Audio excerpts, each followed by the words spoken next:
السلام عليكم ورحمة الله وبركاته. فيديو جديد من فيديوهات مروة محمود والطبخ بريشة. إن شاء الله النهاردة أكلة سريعة جدا، ويعني كل الأولاد بيحبوها. اللي هي التيكاواي. عموما هنعمل فراخ بانيه وبطاطس محمرة. حابين نحط معاها بقى كول سلو، حابين نحط معاها سلطة الطحينة، حابين نحط معاها سلطة زي ما أولادنا بيحبوها بالظبط. والله أنا دي بالنسبة لي أفضل بكتير جدا من يعني أي وجبة سريعة بتتقلي في زيت مش مضمون من بره. وخاصة اللي هي يعني الحاجات اللي هي الفرايد تشيكن السريعة، اللي احنا برضو مش عارفين مدخلاتها ايه، او اللي احنا بنجيبها كمان مجمدة وبنقليها، اللي هي السريعة على طول دي. فالنهاردة ان شاء الله احنا جايبين صدور بانيه متقطعة شرايح رفيعة جدا. انا للتتبيلة ديت بحب قوي احط عصير البصل فيها.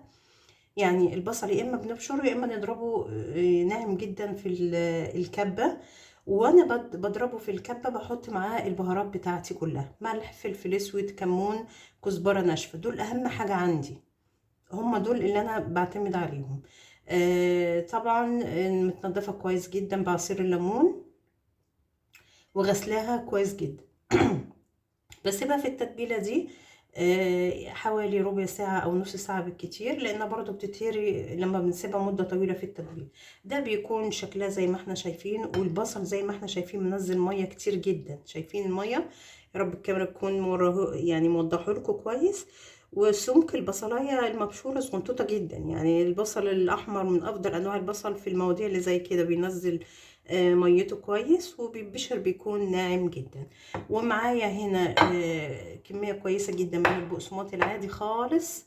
انا حابة بقى استعمل اي نوع عاملاه عندي في البيت، نتيجة ان انا طحنة مثلا بقسماط مع بيضتين مضاف اليهم معلقة خل، او لو متوفر لبن بتبقى جميلة جدا برضو. بضيف لبن على البيض. انا مش من هواة ان انا بضيف نشا الاول، طبقة نشا وبعدين طبقة بقسماط. لا والله بعمله كده على طول، سريع جدا. واحنا عايزين نسهل الامور جدا في الاكل، ما نقعدش مدة طويلة في المطبخ ونتعب نفسنا، خاصة النتيجة هي. يعني ايه الداعي طالما ان النتيجة هي.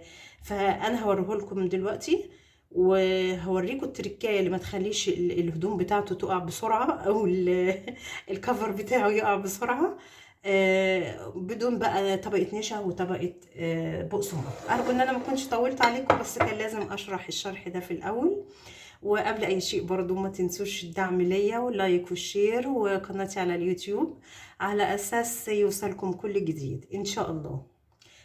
دلوقتي انا ضربة البيض كويس جدا، وضايفه ليه معلقه ملح صغيره خالص، ومعلقه فلفل اسود صغيره خالص، ومعلقه خل، بحيث ان الخل برضو يقضي على زفاره البيض وما بتبقاش باين خالص.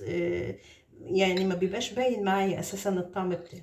باخد هنا شريحه انا هوريكم اول قطعه وبعدين هكمل براحتي انا، على اساس ايه ما تتعبوش معايا.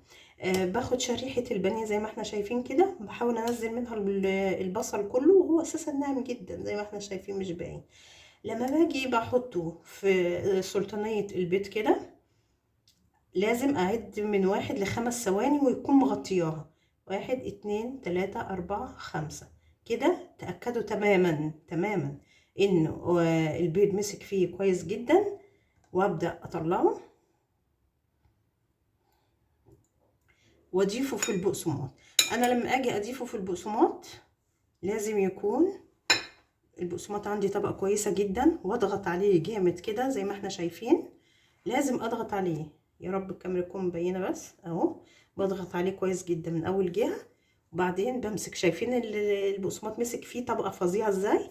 اهو الناحية التانية نفس الحكاية زي ما احنا شايفين كده. جامد. لازم اضغط بحيث ان البقسماط عندي يخش في المسام بتاعه القطع اللي معايا، سواء الستيك اللحمه او الستيك الفراخ، بتخش في كل المسام بتاعته بالمنظر اللي احنا شايفينه ده. الموضوع مش هيستغرق 3 يعني ثواني الناحيه دي و3 ثواني من الناحيه دي، بدون بقى اضافه النشا او اي شيء، زي ما احنا شايفين كده اهو. اتشربت معايا الطبقه كويس قوي قوي من الجهتين اهو، يعني الجهه دي والجهه دي. انا بس عايزه اوريها لكم من الجهه دي كمان اهي زي ما احنا شايفين. خلاص هكمل الكميه معايا كلها علشان ما اطولش عليكم الفيديو. وكمان ما بسيبهاش في التلاجة او في الفريزر مدة ولا اي شيء خالص. انا بس يعني اسيبها ترتاح مع نفسها 5 دقايق او بال الزيت معايا ما يغلي، وابدأ احطها في الزيت. واول ما احطها في الزيت هوريكم مرة تانية. ودي كانت النتيجة النهائية معايا اهو، زي ما احنا شايفين كفر كويس جدا من البقسماط مغطيها من كل ناحية زي ما احنا شايفين اهو. بنبدأ نجيب اللي احنا عملناه في الاول خالص، اللي كان من تحت هو اللي يبقى فوق عشان القلية. شايفين يا جماعة؟ شايفين الكفر عامل ازاي؟ وهبدأ دلوقتي في زيت يعني سخن معايا كويس، نار متوسطة. هبدأ احطه، مقلبوش طبعا تماما الا لما يكون يعني تماسك معايا من الجهة التانية، لان ده برضو بيوقعه. شايفين؟ عايزه اوريكم جمال الكفر اهو. شايفين عامل ازاي يا جماعه؟ شايفين؟ ولا بقسم ولا نشا ولا اي شيء، بالعكس هي طبقه واحده فقط، طبقه واحده فقط.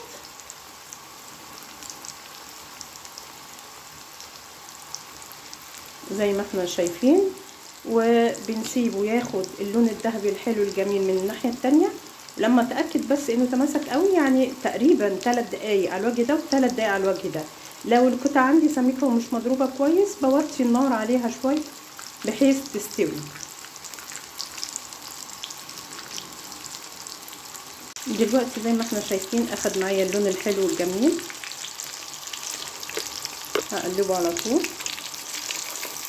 شايفين يا جماعه الجمال؟ شايفين اهو، يعني الشكل يكفي، والقرمشه بقى مش قادره اقول لكم. وبنوديه الناحيه التانية على طول كده. اللون لوحده يا جماعه كفايه اهو، ولا بنعقد الدنيا ولا طبقه بقسماط على طبقه دقيق ونحطه في الفريزر شويه. الامور اسهل من كده بمراحل. نعمل الحاجه بس بحب شديد، وقبل ما نبتدي في اول حاجه بنعملها من اول دخولنا المطبخ لحد خروجنا منه، بسم الله الذي لا يضر مع اسمه شيء في الارض ولا في السماء وهو السميع العليم. بسم الله الرحمن الرحيم. تكفي، هي الكافيه الشافيه زي ما احنا شايفين، يعني قرمشه ولون ذهبي خرافه. والله ما ضفت عليه اي توابل غير كمون، كزبره ناشفه، فلفل اسود، وشويه ملح. يعني الصوره لوحدها كفايه اهي وبتتكلم.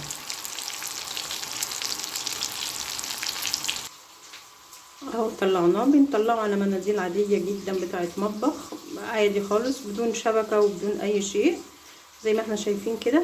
عايز اسمعكم صوت القرمشه بس. شايفين يا جماعه الجمال؟ شايفين القطعه شكلها؟ وادي الكفر بتاعها ما سابش هدومه نهائي زي الفل، جميل خالص واللون تحفه. وبألف هنا وشفا للي ياكل، وجربوا الوصفه دي هتعجبكم جدا. ودمتم بألف خير. بس ما تنسوش اللايك والشير واشتراك في قناتي على اليوتيوب مروة محمود والطبخ بريشة. وما تنسوش اللايك والشير. ودمتم بألف خير.